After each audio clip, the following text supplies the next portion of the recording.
Chers abonnés de Fantastique Info Télévision, Mbote na bino, Kimia na Nzambe za mabota na bino.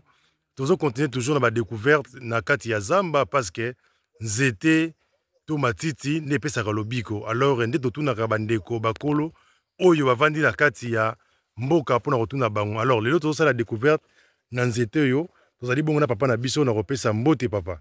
Mbote papa journaliste. Voilà, yebisa bandeko na ba congolais na ba congolais ba de partout. Kombo na yo nani? Kombo na nga papa mafuta off. Alors découverte ni yolingo la kisa bandeko totala yo ebele na nzela ya chaîne Fantastique Info Télévision. Découverte na sala boye on nzete na biso akomone mabosi bosi na Kikongo na Kintandu. Mosale sala ka nzete oyo mwana kobela rougeole mutazi atuti apakolier be munda mususu batungo na baye. À part ça mwana akobela fièvre lisusu nzete oyo etetaka. Malade mpese. Oh, vous m'avez très important malade en fait.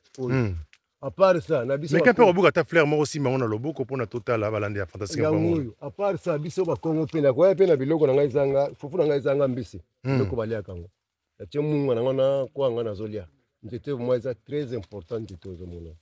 Nzete benyo na kibobi benyo na kikongo comme mabosi bosi. Mabosi bosi. Nzete mabosi bosi. Voilà, très cher abonné de Fantastique Info Télévision. Ya ga mabosi bosi na. Ozo na biso partout, so oyebi yango na Lingala, oyebi yango na Kiswahili. Oyebi yango na Kintandu, oyebi yango pe lisusu na Chiluba, komela biso kombo ya nzete oyo ba papa mafuta bengi yango kibosi bosi. Bosi bosi be minkeni. Minkeni na kati yango ngoma na kuanga pe. Ti munga na kuanga zolia. Alors mais qu'est-ce que na fièvre bosala lango ne somme tazobe la fièvre pour na motazo lo biko à travers ba nzete. Bon na fièvre za boye obuki ba nzete ndenge za boye matiti nango. Ko tuto soki mwana mwata na forte fièvre. O tuto ale bana ko pakola. Bano pakola. Vanti moi na mona momentanément les malais mona chèvre kiti. Bon na malade mpese na yebite ne basala lango. Mais naza novice na malade mpese. OK. Basala bato ba yepi malade mpese basala na nzete. Voilà, to meka pe ko za papa na biso yi pa zali moko. Papa mata. Moko zali pe kulutu azali na sagesse mingi, amesani mingi na Zamba parce que tolobi na Zamba nde lobi ko ezali. Mbote papa. Mbote papa journaliste. Boni santé siko. Très bien. Voilà, alors meka un peu commenter les sous na matiti oyo simi na maboko expérience na yango nini omona yango déjà. Makasa o presque za makasa moko donc efficace eza mali belisa lisaka. Na belisa mwana abela ngai mpese. Batinda ki ngai nzete oyo na yana zo ba fleur na yo. Ba fleur na yo pour ça découvrir ba fleur. Mais quand on se malade mpese za malade sala kana nini? Madi moko ya ramu ndeti ba tache boy tache imisa mukusimisa pe mai. Hadi na poso ya nzo donc kusama kazi tozu yango donc sina mbila mobeso. OK batuti yango na liboka ba guérisseur ba yebini ba multiplier ka biloko musu na kati ba pakoli mwana comme ça PCP esili. Wow, moi n'a pas bikaki azati lelo. Mwana nga ya jeune fille très bien. Voilà, très cher abonné de Fantastique Info Télévision, to lobara toujours na kati ya Zamba nde tokozalo biko toyeba banzete parce que lelo tokomela bakisi oyo ba indien bazo chabi chacha na kati omela kisi ozo ka lobiko ezo yate mais soki biso mo to maîtriser pe lobiko na nzela ya banzete et vous allez malamu parce que bakoko na biso bayebaka batonga mingi te mais kasi babika ki vraiment. Alors nangina zongela susu papa omeki hotel sa biso nzete oyo yo benyongo kombo nini oyo na kombo maboso boso ebotaka wapi maboso boso. Est-ce que l'on a rappelé moutako bukangwa na kilo na pana ngai lona maka c'est tout batazana pembeni ba ballon ya maya mike c'est ba pendant la semaine njili pas na makasi parce que ngala za expérience na commentaire ya nzeto na moni il s'est rappelé rougeole parce que les roi coco ba finira mai na mutazana rougeole ameki pe ko lia yango. Alors comment beaucoup commenter par rapport to bani na yo papa au commenter nini par rapport au il y a bande qu'on a besoin pour maîtriser un peu quoi ba connaissance à banzete parce que ko sauver les deux amis négligés tout ça qu'on a besoin qui ça mondele justement omoni ignorance côté trop presse na RDC tout ça awa omoni ba tu ba sala kisa bokoko ba tu ba négliger bango maladie mususu maladie okende hôpitalité hein bokeka pa ba guérisseur ba ke ba zuba nzete bokoko oyo moni ya makasi oyo ba sanze mususu comme ça mutazu guérison na banzeta bokoko oyo ba ta ba guérisseur na ba bomisi ba te belé papa parce que au moins mutu bobonika mutu boy pas o ba mususu o ba bokele malade asimbeli bumu boyo ayebi ne mususu ba musala te aza nganga te banganga te de compte azali na mosala kosala te bon azopratique mpo bazwaka mbongo asi ya kolia leta nde mta kocontrole siko bato wana ozomona grâce à document baoso mosusu ayebi mosala te ope document alakomi kosala nepi salasala ya bato mosusu bazwa beaucoup me bayebi mosala pene na bango bazali mpe.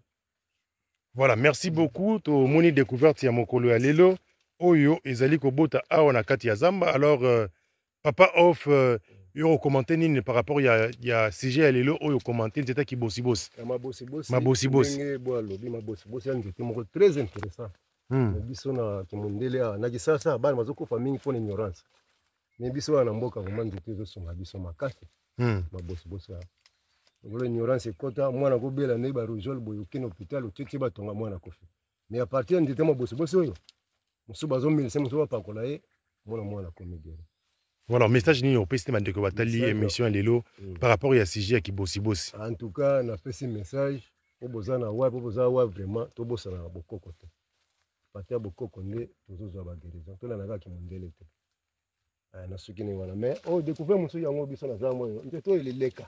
Ndeto remplacer ba planche na bino na kisasa. To sala o banda ku ndeto.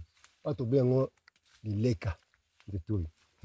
Na kisasa ole tia mama griller mais biso na mboka tozwaka nzete oyo kisasa biso mpo tonga ndako mosu na kisasa pe olongwe na nzete esunga yo mpona ekosala même 10 ans ozomona baposo nango bato bokoko baya kosomaka balongola baposo bakende koteka ondenge za bo kisasa malade ebele nzete ozomona. Ah bon? Nzete sasa malade ebele bato baya kosombaka bauti Kinshasa baye kosomba baketeka na Kinshasa.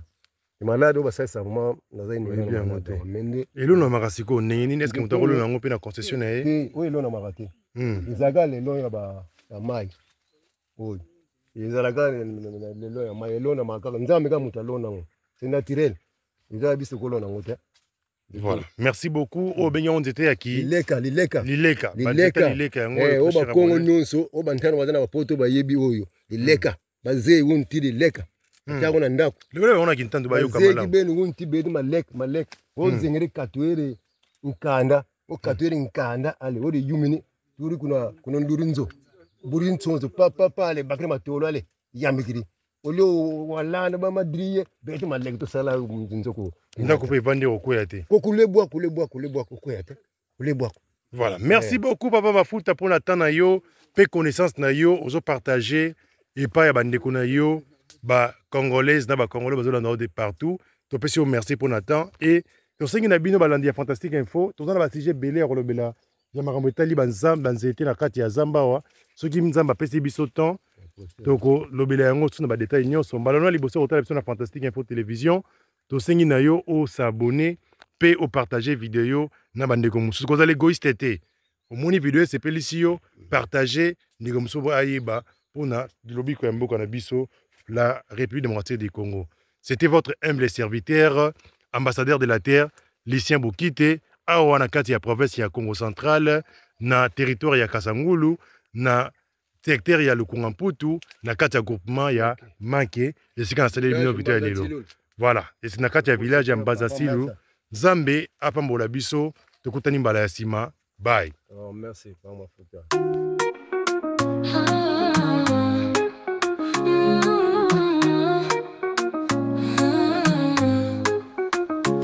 Nous sommes la chaîne de la promotion, agriculture, pisciculture, élevage en action. Accompagnement pour votre réussite, agribusiness, notre mission, on s'y invite. Fantastique Info TV, un fils de la diaspora.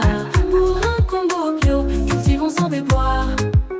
Agriculture, priorité des priorités, tout devient réalité. Gestion de projets agricoles, transformation du produit frais vers la consommation. Avec nous, chaque récolte est une victoire pour un avenir vert plein d'espoir. Fantastique Info TV, un fils de la diaspora. Pour un combo bio, cultivons sans déboire.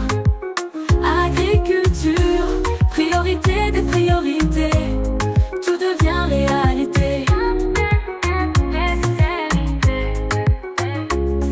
Il est temps que les Congolais mangent bio. Ensemble à la bilonga, c'est le mot. De la terre à la table, un parcours réussi. Avec Fantastique Info TV, le futur est ici. Le vrai changement de la RDC passera par l'agribusiness. N'oubliez pas de vous abonner vous gratuitement. Fantastique Info TV, un fils de la diaspora. Pour un Congo bio, cultivons sans déboire. Agriculture, priorité des priorités. Priorité devient réalité, réalité. Fantastique Info TV, la chaîne agro-business. Pour un Congo prospère, un grand succès. Rejoignez-nous, ensemble construisons l'avenir vert de notre nation. Le vrai changement de la RDC passera par l'agribusiness. N'oubliez pas de vous abonner gratuitement.